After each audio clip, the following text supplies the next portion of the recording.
থেকে যুক্ত হচ্ছেন ফিরদাউস সোহাগ। সোহাগ, তারেক রহমান তো আসলে 2 দশক পর বরিশালে যাচ্ছেন, নেতাকর্মীদের ভিতর উচ্ছ্বাস কেমন দেখছেন, আর মঞ্চ তৈরির কাজ শেষ হয়েছে কিনা সব মিলিয়ে জানাবেন।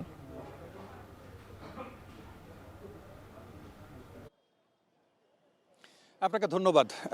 আসলে নেতাকর্মীদের ভেতরে উচ্ছ্বাস তিল ধারণের ঠাঁই নেই। কিছুক্ষণ পরে কিন্তু বরিশালে এই তারেক রহমানের আগমন উপলক্ষে একটি র্যালি বা মিছিল এরকমের অনুষ্ঠিত হবে। এটা থেকেই বোঝা যায় যে এই আয়োজনের যে উদ্দেশ্য লক্ষ্য কিন্তু উচ্ছ্বাস, তো সেটি জানান দিচ্ছে নেতাকর্মীরা। আর মঞ্চ তৈরির যে কাজটি সেটি কিন্তু শুরু হয়েছিল গত কয়েকদিন যাবৎ।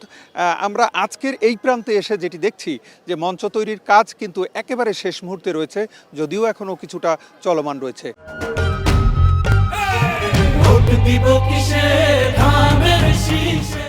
আমরা যেটা দেখেছি, আমরা এখানে যখন এসেছি তখন এসে যে পরিস্থিতি দেখেছি, একটু একটু করে কিন্তু সেই পরিস্থিতির কিন্তু উন্নত হচ্ছে। যেমন আমরা ত্রিপলটি দেখেছিলাম অর্ধেক লাগানো হয়েছিল, এখন কিন্তু পূর্ণ ত্রিপলে ঘেরা হয়েছে।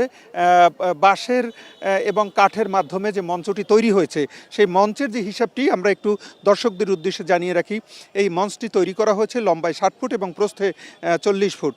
আর হচ্ছে এই মোট মঞ্চের যে স্কোয়ার ফিটের হিসাবে সেটি হচ্ছে 2400 স্কোয়ার ফুট, যেখানে তারেক রহমান উঠবেন এবং যেখানে দূর থেকে মানুষ যেন দেখতে পায় সেভাবে উঁচু করা হয়েছে।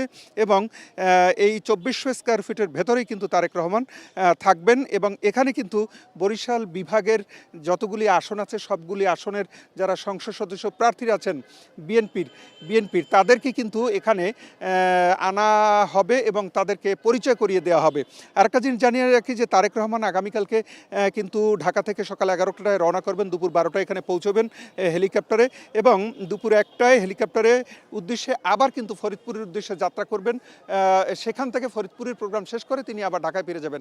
অর্থাৎ কালকের যে প্রোগ্রামটি এটি কিন্তু একেবারে টাইট শিডিউল। তারেক রহমানের 2টি জনসভা থাকবে এবং এই জনসভাকে ঘিরে কিন্তু বরিশালে উচ্ছ্বাস, উদ্দীপনা, আনন্দ বিএনপি নেতাকর্মীদের মধ্যে। এতটুকুই ছিল বরিশালে যে তারেক রহমানের জনসভা হবে তার সবশেষ খবর।